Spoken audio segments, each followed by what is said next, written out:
다 함께 사도신경으로 우리의 신앙을 고백하시겠습니다.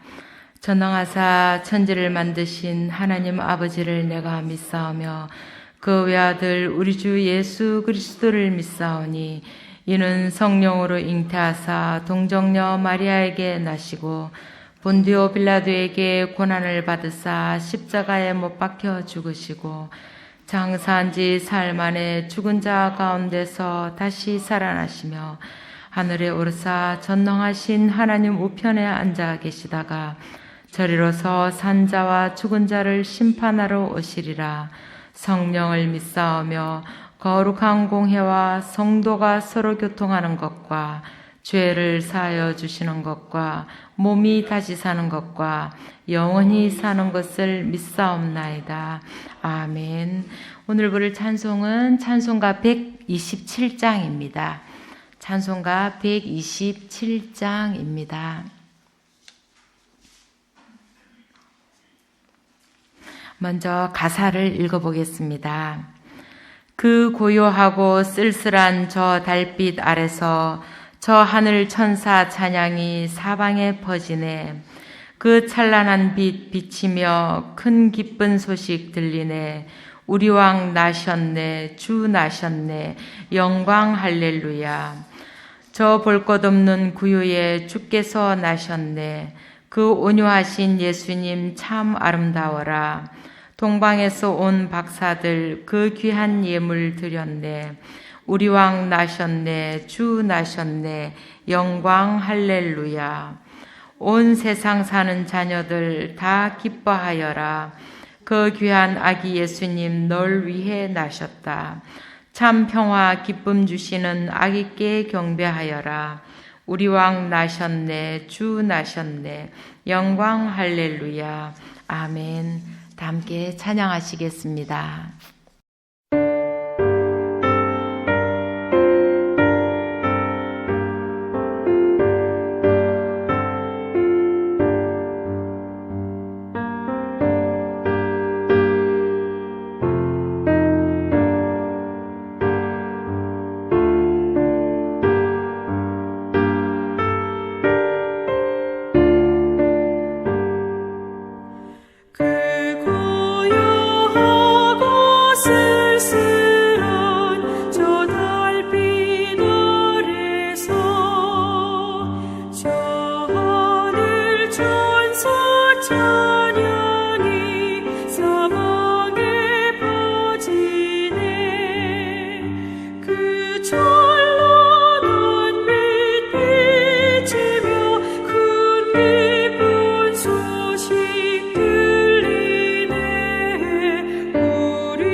오늘 우리에게 주신 하나님의 말씀은 역대하 12장 1절에서 12절까지입니다.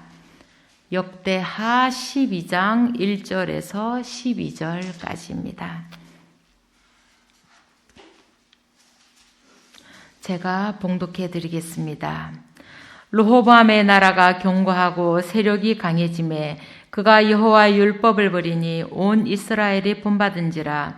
그들이 여호와께 범죄하였으므로 르호보암 왕 제5년에 애굽 왕 시삭이 예루살렘을 치러 올라오니 그에게 병거가 1200대요 마병이 6만 명이며 애굽에서 그와 함께 온 백성 곧 리비아와 숫과 쿠스 사람이 헤아릴 수 없이 많더라. 시삭이 유다의 견고한 성읍들을 빼앗고 예루살렘에 이르니 그때에 유다 방백들이 시삭의 일로 예루살렘에 모였는지라. 선지자 스마야가 르호보암과 방백들에게 나와 이르되 여호와께서 이같이 말씀하시기를 너희가 나를 버렸으므로 나도 너희를 버려 시삭의 손에 넘겼노라 하셨다 한지라. 이에 이스라엘 방백들과 왕이 스스로 겸비하여 이르되 여호와는 의로우시다 하매 여호와께서 그들이 스스로 겸비함을 보신지라. 여호와의 말씀이 스마야에게 임하여 이르시되 그들이 스스로 겸비하였으니 내가 멸하지 아니하고 저희를 조금 구원하여 나의 노를 시삭의 손을 통하여 예루살렘에 쏟지 아니하리라. 그러나 그들이 시삭의 종이 되어 나를 섬기는 것과 세상 나라들을 섬기는 것이 어떠한지 알게 되리라 하셨더라. 애굽왕 시삭이 올라와서 예루살렘을 치고 여호와의 전 보물과 왕궁의 보물을 모두 빼앗고 솔로몬이 만든 금방패도 빼앗은지라. 르호보암 왕이 그 대신에 노스로 방패를 만들어 국문을 지키는 경호 책임자들의 손에 맡김에 왕이 여호와의 전에 들어갈 때마다 경호하는 자가 그 방패를 들고 갔다가 경호실로 도로 가져갔더라.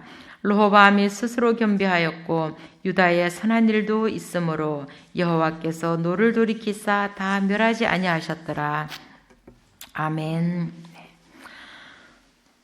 솔로몬의 아들 르호보암이 왕으로 등극하면서 이스라엘은 북이스라엘과 남유다로 왕국이 분열하게 됩니다. 그런 분열에도 불구하고 남유다는 비교적 큰 변화를 겪지 않았습니다. 나라가 축소되긴 하였지만 예루살렘은 여전히 왕국의 정치적 중심지로서의 역할을 지속하였습니다. 더욱이 예루살렘은 하나님의 임재의 상징인 하나님의 궤가 있었으므로 종교적 중심지로서의 위치도 그대로 보존되었습니다. 특히 북이스라엘의 여로보암이 베델과 단에 제단을 만들고 레위인이 아닌 모든 백성 중에서 제사장들을 세움으로 인해 여호와의 제사장들과 레위 사람들 뿐만 아니라 하나님을 찾는 백성들이 이들을 따라 예루살렘으로 내려오게 됩니다.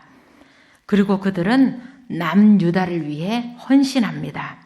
11장 17절의 말씀입니다. 그러므로 3년 동안 유다 나라를 도와 솔로몬의 아들 르호보암을 강성하게 하였으니 이는 무리가 3년 동안 다윗과 솔로몬의 길로 행하였음이더라. 남유다는 북쪽에서 내려온 하나님을 믿는 신실한 백성들로 인해 나라가 강성하게 되었고 그들이 하나님의 길로 행함으로 인해 백성들도 하나님의 법을 따라 행하게 되었던 것입니다.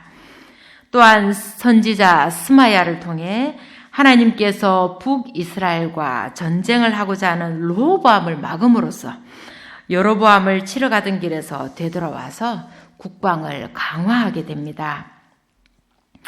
이렇게 남유다가 견고하고 세력이 강해지자 르호보암은 여호와의 율법을 버리게 되었다고 오늘의 본문 12장 1절은 전하고 있습니다. 그러자 온 이스라엘도 금방 이것을 본받아 하나님의 법을 떠나게 되었습니다. 하나님의 은혜로 남유다가 견고해지고 세력이 강해졌을 때 르호보암 왕은 하나님을 더 잘 섬긴 것이 아니라 오히려 하나님의 율법을 저버렸던 것입니다. 하나님의 율법을 버렸다는 것은 이스라엘이 하나님과 맺은 언약을 버렸다는 것이고 하나님을 믿는 신앙을 버렸다는 것입니다. 하나님을 믿는 신실한 사람들과 하나님으로 인해 나라가 부강하여졌는데 르호보암은 어쩌면 자신의 힘으로 된 것이라고 믿었는지도 모르겠습니다. 내 힘과 내 능력으로 그 모든 것을 이루었다는 교만이 그가 하나님을 저버리게 하였을 것입니다. 하나님의 법을 따르는 것이 아니라 자신의 힘과 능력을 믿고 스스로 할 수 있다고 생각한 것이지요. 그런 교만을 하나님은 가만두지 않으셨습니다. 그들의 범죄로 인해 르호보암 제5년에 애굽왕 시삭이 예루살렘을 치러 올라옵니다. 2, 3절을 통해 우리는 시삭이 어마어마한 군대를 이끌고 온 것을 알 수 있습니다. 5절을 함께 읽어보겠습니다. 그때에 유다 방백들이 시삭의 일로 예루살렘에 모였는지라 선지자 스마야가 르호보암과 방백들에게 나와 이르되 여호와께서 이같이 말씀하시기를 너희가 나를 버렸으므로 나도 너희를 버려 시삭의 손에 넘겼노라 하셨다 한지라. 네, 하나님은 선지자 스마야를 통해 너희가 나를 버렸으니 나도 너희를 버렸다고 말씀하십니다. 이것이 진정 하나님의 마음이었을까요? 아마도 다시 돌이켜 오기를 간절히 원하시는 하나님의 마음이 이렇게 표현된 것은 아니었을까요? 이에 대해 르호보암은 이렇게 반응합니다. 6절을 읽어보겠습니다. 이에 이스라엘 방백들과 왕이 스스로 겸비하여 이르되 여호와는 의로우시다 하매 선지자 스마야의 말에 이스라엘 방백들과 왕이 스스로 겸비하여졌습니다. 겸비하다란 말은 겸손하게 자기를 낮추는 것을 말합니다. 역대하 7장 14절에 이런 말씀이 나옵니다. 솔로몬이 성전 낙성식을 끝낸 후에 그 밤에 하나님께서 나타나신 말씀입니다. 내 이름으로 일컫는 내 백성이 그들의 악한 길에서 떠나 스스로 낮추고 기도하여 내 얼굴을 찾으면 내가 하늘에서 듣고 그들의 죄를 사하고 그들의 땅을 고칠지라. 스스로를 낮추고 기도하여 하나님을 찾으면 죄를 사하고 땅을 고칠 것이라고 하십니다. 스스로 낮춘다는 것은 교만하여 하나님을 버린 자신의 죄를 뉘우치고 회개하며 하나님의 은혜를 사모하여 하나님 앞에 온전히 엎드리는 것입니다. 하나님을 믿는 신앙에 꼭 필요한 것이 이런 자세입니다. 그렇게 르호보암은 스스로 겸비하여져서 하나님의 의로움을 찬양함으로 하나님께 버림받기 직전에 돌아오게 된 것입니다.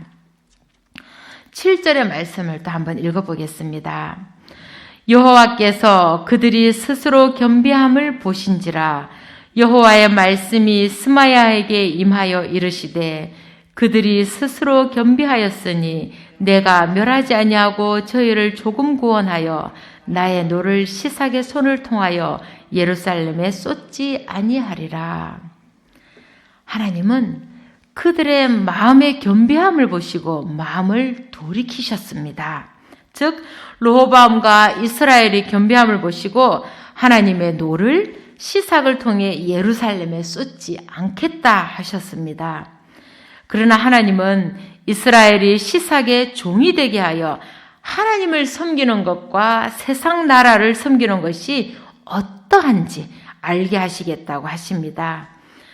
그들은 망하지는 않았지만 시삭의 종이 되었습니다. 그리하여 9절의 말씀처럼 애굽왕 시삭이 올라와서 예루살렘을 치고 성전과 왕궁의 보물을 모두 빼앗아 갔습니다. 그러나 멸하지는 아니하였던 것입니다. 그렇게 르호보암은 하나님의 은혜로 이스라엘에서 17년 동안을 다스리게 됩니다. 하지만 역대기 저자는 르호보암의 통치를 정리하며 그를 악한 왕이라고 기록합니다. 14절의 말씀입니다. 르호보암이 악을 행하였으니 이는 그가 여호와를 구하는 마음을 굳게 하지 아니함이었더라. 르호보암이 악을 행하였는데 그 이유는 그가 여호와를 구하는데 마음을 굳게 하지 않았기 때문입니다. 11장 16절에서 북이스라엘에서 내려온 사람들을 마음을 굳게 하여 이스라엘의 하나님 여호와를 찾는 자들이라고 말합니다.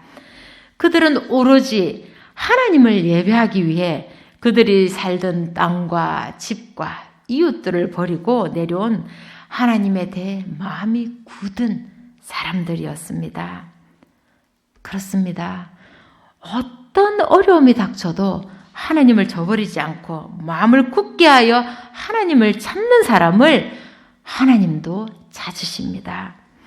그렇게 하나님에 대해 마음이 굳은 사람들로 인해 남유다는 강성하여 줄 수 있었고 그것을 다른 사람들이 본받음으로 인해 남유다는 하나님을 신실하게 찾을 수 있었던 것입니다.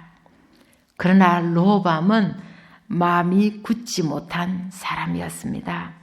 그는 아버지 솔로몬에게 왕위를 물려받았으나 솔로몬으로 인해 무거워진 멍에를 가볍게 해달라는 북이스라엘의 요구를 받았을 때 노인들의 충고를 따르지 않았습니다. 북이스라엘과 전쟁을 하려고 하다가 선지자 스마야의 조언대로 전쟁을 하지 않기도 합니다. 그는 강성해지자 또 하나님을 버림으로써 애굽의 시삭에게 침공을 당합니다. 그러자 다시 선지자 스마야의 충고로 하나님 앞에 겸비해집니다.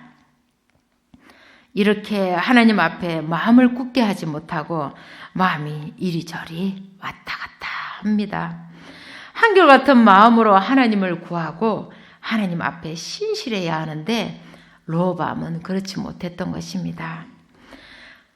그러나 한편으로 르호보암은 지혜로운 왕이었음을 우리는 11장 23절을 통해 알 수 있습니다. 그가 맏아들이 아닌 사랑하는 아들 아비야를 후계자로 삼으면서 그의 모든 아들들에게 후하게 잘 대하여 주는 것을 볼 수 있습니다. 후계자 다툼이 없도록 마무리를 잘한 것입니다. 또한 선지자 스마야의 충고를 때마다 잘 받아들여 위기를 모면합니다. 그러나 그런 지혜로움은 빛을 발하지 못하고 말았습니다. 그의 마음이 굳지 못하였기 때문입니다. 그의 마음을 하나님께 붙들어 매지 못하고 갈대처럼 이리저리 흔들렸기 때문입니다. 그것은 그의 마음의 중심에 하나님이 온전히 자리 잡지 못했기 때문일 것입니다. 그의 할아버지 다윗은 흔들려도 언제나 하나님께로 돌아오는 사람이었습니다. 죄를 지으면 무조건 무릎을 꿇고 회개하는 사람이었습니다. 하나님 앞에서는 어떤 것도 숨길 수 없음을 아는 사람이었습니다. 하지만 하나님 앞에서 심지가 굳은 다윗의 마음이 르호보암에게는 없었던 것입니다. 르호보암의 삶이 어려서부터 너무 평안해서였을까요? 솔로몬의 궁전에서 어린 시절을 보냈으니 얼마나 귀하게 잘 자랐겠습니까? 하나님의 율법을 따르지 않아도 그는 행복하였을 것이고 모든 것이 주어졌을 때니 부족함이 없었을 것입니다. 말년에 아버지 솔로몬의 신앙이 변질되어 가는 것을 묵도하였으니 그도 아버지의 길을 따르기는 쉬웠을 것입니다. 그의 어머니 또한 암몬 여인이라 하였으니 하나님의 법을 가르쳤을 리가 만무하였을 것입니다. 그러니 이리저리 갈팡질팡 할 수밖에 없었을 것입니다. 긴급해지면 선지자의 말을 따라 얼른 하나님 앞에 엎드려서 낮아졌다가도 살만해지면 다시 하나님 앞에서 고개를 쳐들었던 것입니다. 유다가 견고하고 세력이 강해져 평화와 번영, 안정을 누렸을 때 르호보암은 하나님을 떠났습니다. 우리의 인생도 그럴 때가 많을 것입니다. 상황이 긴박해지고 고통이 내 목을 눌러오면 하나님 앞에 바짝 엎드립니다. 매일 새벽을 밝히고 하나님을 찾기를 목마른 사슴이 시냇물을 찾아 헤매이듯이 합니다. 그러나 그 시냇물에 목을 축이고 갈증이 해소되면 언제 하나님을 찾았냐는 듯이 하나님으로부터 고개를 돌려버립니다. 하나님을 잊어버립니다. 그저 하루하루를 평안하게 살아가는 것에 길들여져서 하나님을 무시해버립니다. 그래서 우리는 평안함이 찾아오고 내 곳간이 차고 넘치며 삶이 여유를 찾게 될 때 더 조심해야 합니다. 우리가 부유해지고 건강해지고 모든 것이 잘 풀리는 것이 우리에게 꼭 좋은 것만은 아님을 이것을 통해 알 수 있습니다. 이런 풍요로 인해 오히려 하나님을 떠나게 되는 일이 비일비재하기 때문입니다. 그렇다고 어려움이 계속되길 희망할 수는 없지 않겠습니까? 그러니 우리는 어떤 상황이 온다 하여도 하나님을 의지하고 하나님을 찾는 사람이 되어야 할 것입니다. 이처럼 우리가 평안과 안정과 풍요를 누리게 될 때 이것이 오히려 삶을 흔드는 위험이 되기도 함을 우리는 잊지 말아야 할 것입니다. 모든 것이 잘 풀릴 때 우리는 자신의 힘과 능력을 믿기가 쉬워집니다. 그렇게 교만해지는 것입니다. 그 모든 것이 하나님께서 우리에게 주신 은혜의 선물임을 잊어버리기가 너무도 쉽습니다. 이미 모세가 광야에서 이스라엘 백성들이 하나님이 약속하신 땅에 들어가게 될 때 경고하였던 말을 우리는 기억하고 있습니다. 내가 배불리 먹게 하실 때에 너는 조심하여 너를 애굽 땅 종되었던 집에서 인도하여 내신 여호와를 잊지 말고. 불행히도 르호보암은 편안한 삶의 유혹에 빠져 그의 하나님을 잊어버릴 때가 많았던 것입니다. 우리는 약한 존재들입니다. 그래서 언제든 죄를 지을 수 있는 가능성을 지닌 존재들인 것입니다. 그러나 그 약함이 하나님 앞에 변명이 될 수는 없습니다. 하나님께서 아벨의 제물을 받고 자신의 제물을 받지 않는 것에 분해하는 가인에게 이렇게 말씀하셨습니다. 내가 선을 행하면 어찌 낯을 들지 못하겠느냐. 선을 행하지 않으면 죄가 문에 엎드려 있느니라.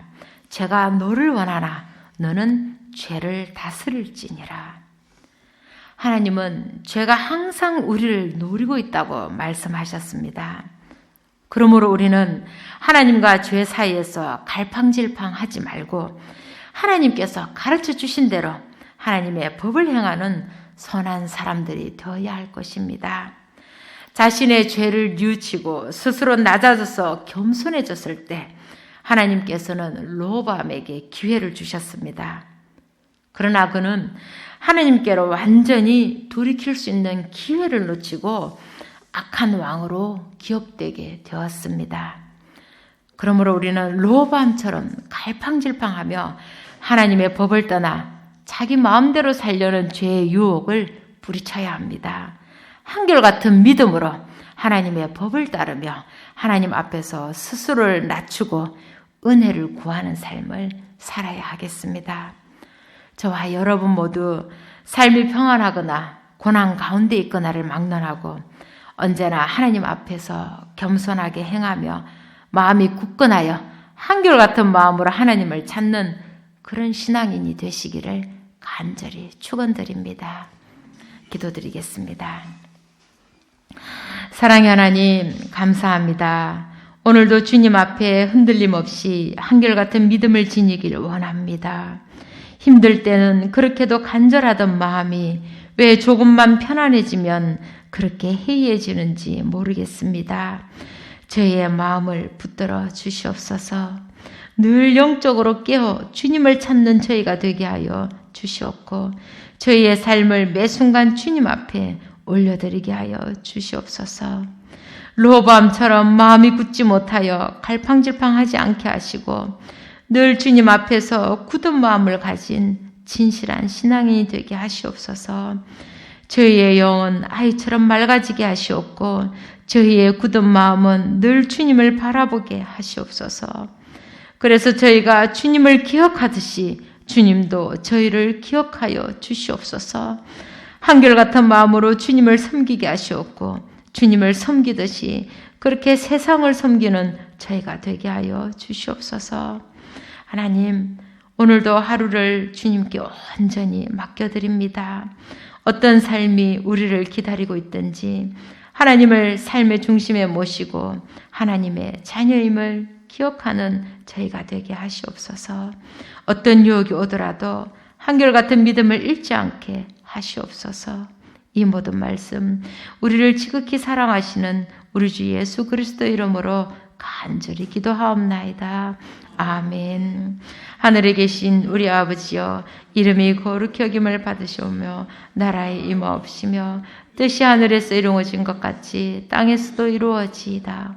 오늘날 우리에게 일용할 양식을 주옵시고 우리가 우리에게 죄 지은 자를 사하여 준 것 같이 우리의 죄를 사하여 주옵시고 우리를 시험에 들게 하지 마옵시고 다만 악에서 구하옵소서.